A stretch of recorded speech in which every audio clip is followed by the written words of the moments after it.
Nasisisi sa ngayon itong bagong center ng Los Angeles Lakers na si Alex Len sa kanilang tambak na pagkatalo laban sa Utah Jazz. Sa buong akala ni Coach JJ Redick ay okay lang naman itong si Alex Len kaya kaagad siyang pinalaro at binigyan ng mabigat na minuto sa kanyang debut.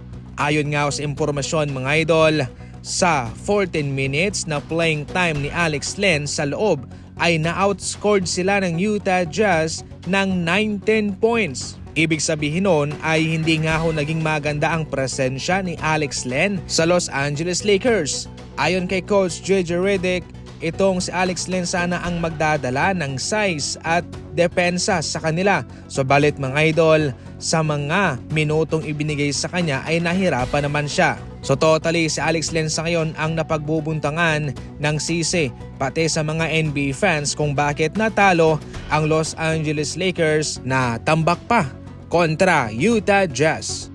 Magsisilbing dark horse itong Denver Nuggets sa NBA especially sa playoff.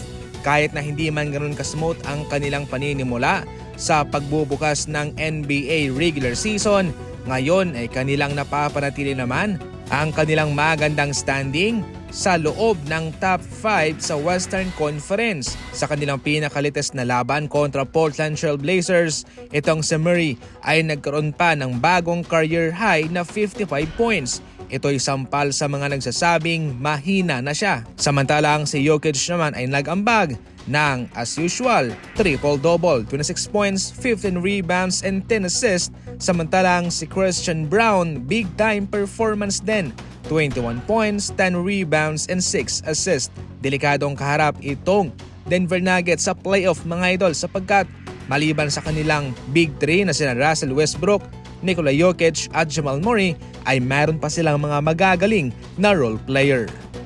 Pinatunayan naman ni Kyle Kuzma na wala siyang problema sa kanyang bagong team na Milwaukee Bucks. Ito'y marahil marami ang komunikasyon sa kanyang chemistry sa kanyang bagong team mga idol.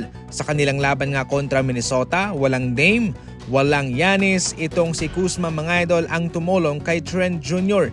para kanilang mapataob itong Minnesota. Si Kuzma mayroong double-double, 19 points and 13 rebounds. Samantalang si Trent Jr. 21 points and 3 3-pointers. Kinapos itong Minnesota.